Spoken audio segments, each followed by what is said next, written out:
jurist of the Maliki school, that is Ibn Abdul Barr, the one that wrote Al-Kafi fi Fiqh al-Madina al-Maliki. He disputed his opinion. He said that whether you give it before or after prayer, it is still legally, jurisprudentially, it is still valid. And because there is a difference of opinion now among the ulama, and as the saying goes, اختلاف العلماء رحمة, the difference of opinion in terms of in matters of law and jurisprudence among the ulama is a source of mercy. And because there's this difference, I would say that even if you give it after the prayer, it is still zakat fitr. But provided you can give it on the Eid day, because it's meant to remedy a particular situation on the Eid day. But if you cannot give it until after the Eid day, then that's a different question. That means that you could not have given it, or you didn't have it, and because you didn't have it, the obligation was waived. Now, in the Gambia here, for example, some fasted another day, some fasted the day after. Yeah. Now, if you are in the combos here, and we fasted, for example, on Tuesday, yeah, you were unable to give it out here. Yeah. Then before Tuesday evening, you got the money, when we have already done the Eid here. Yeah, yeah. Can you rush to, the rural areas where they will be celebrating the Eid the following day and give out your zakat al-fitr? But you fasted here on Monday. What day did you pray? On Tuesday? You prayed on Tuesday. You prayed on Tuesday. But you were unable to give it out here. Yeah. But you heard that Yeah. some people for example, like in Jara, like it happened this year. yeah, are praying on Wednesday. Yes. For example. And you rushed to. Yeah, and you rushed to Jara Uh-huh.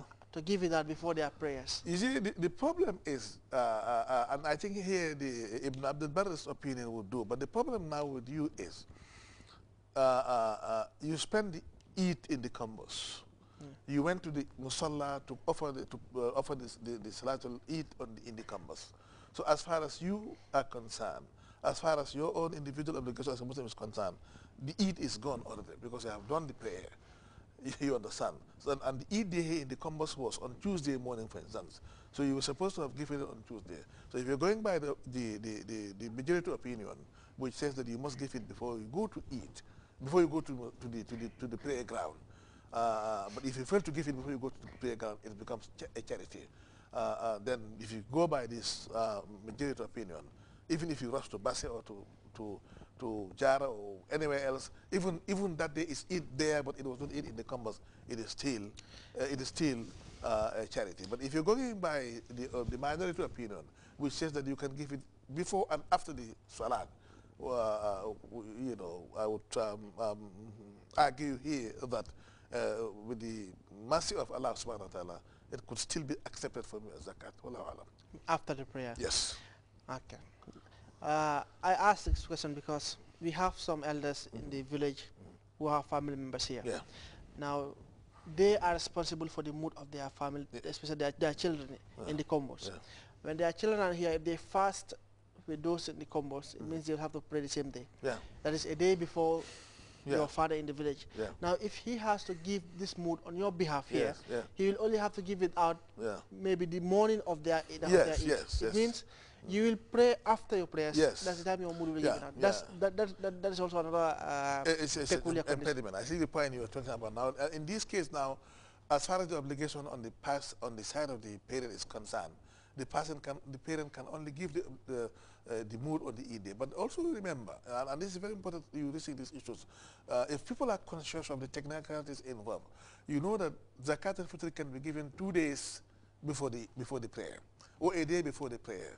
So in this case, a very conscious and knowledgeable person, parent, in the Numis or elsewhere in the provinces, can give the zakat al-fitr to be on the safe side, and on the very day that people are praying elsewhere, because you can give it a day before, even though it's not that particular day is not an Eid day in the region that you belong to. That is one thing. And secondly, because of the fact that the ulama of Islam recognized the fact that sometimes the moon might be sighted in a particular region and not sighted in another region. And because of the different, time zone that obtains across the Islamic world, it is accepted by the majority of ulama that people in a particular region may be governed by their own citation. So if the people in a given region are going by their citation, I mean, you cannot, fairly enough, judge them by the citation of a different region. by another region which is different from their own, because they were not able to sight the moon on a particular on that given day. So in this case, Wallahu alam, but I would say that as far as the obligation of the parent to give is concerned, the obligation has been performed, has been duly performed on the right time, because it is the Eid day that it becomes due. You can give it 1 day before the Eid day or 2 days before the Eid day, but it is not due before the Eid day. It becomes due on the Eid day, and judging by their own citation, it only becomes due on the very day that they perform the Eid. Okay, thank you very much. Now we have exhausted that part of the fasting, which we, of course, intended to tackle. Now we'll move on to divorce, which is, of course, our last topic before we enter Ramadan. Now, if I may ask, what are the conditions that warrant a divorce? In the first instance, Abu Bakr, the legal status of divorce is permissibility. It is permissible for a husband to divorce his wife. This is the point of departure. It is not prohibited. It is permissible, although it is not recommended or it is not preferred. Now, the question as to when one may be forced to divorce, or when one is likely to take a decision to divorce, vary from one person to another person. As a general rule of Islamic law, divorce can happen even without any reason. A man has a right to divorce his wife, even without any reason. What of the woman? The woman cannot divorce herself, but she can call for what we call holo, without any reason. Yeah, of course.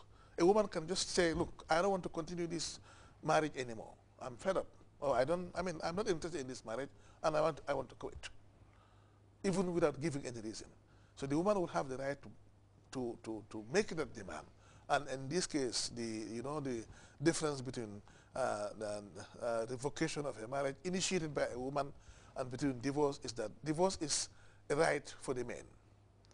And it is the men that would initiate divorce, you understand? But the other one is initiated by a woman.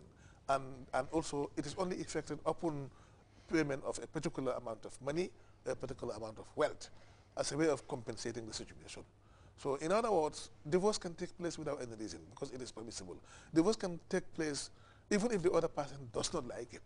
And in fact, in many cases, divorce will come sometimes to be a great disappointment to the other side.